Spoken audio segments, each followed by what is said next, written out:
Paula Pebsworth, and I'm currently doing research on Checkma baboons at a small private nature reserve called Wildcliff in the Western Cape.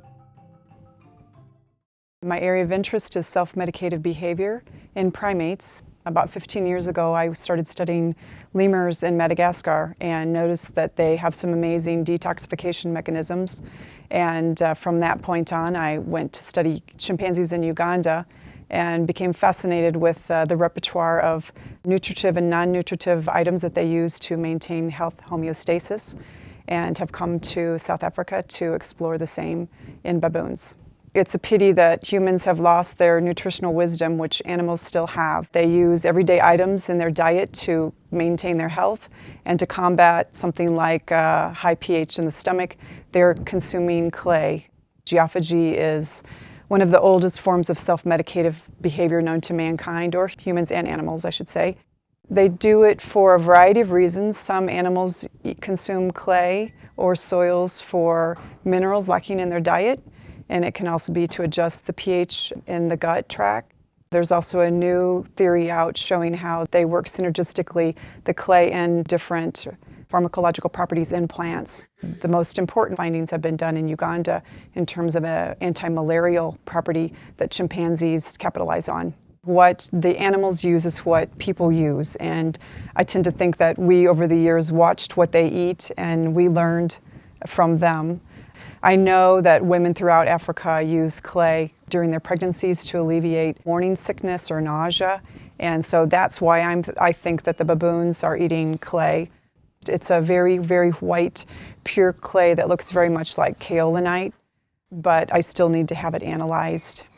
Ethnopharmacology is very prevalent here, and it's something I think that South Africa is quite proud of.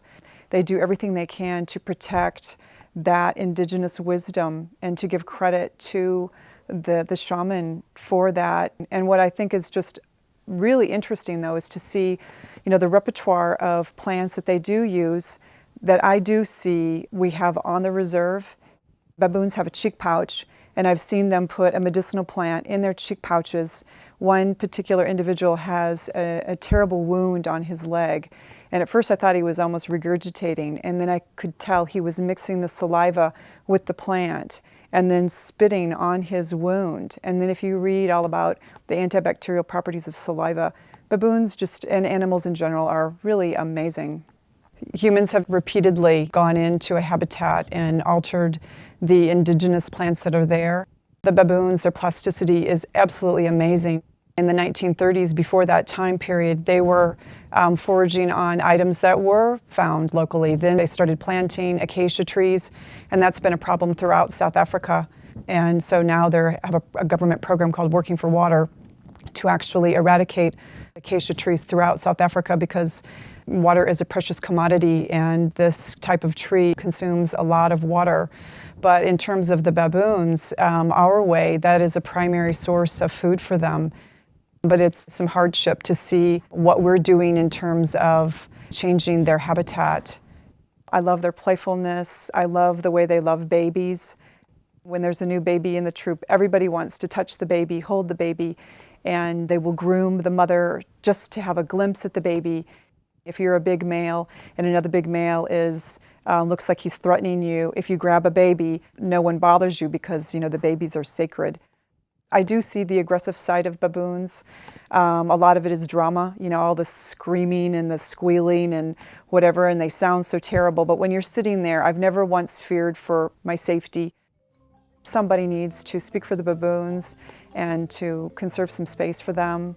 I feel their plight in a country like this, to see how much they're despised, and to know that they've been on the Cape for over 2 million years, and they have a right to exist, and to see how humans have encroached upon their habitat. Primates in general, I love them, and I see man in their eyes. They're very honest, and their emotions are very raw, and what you see is what you get.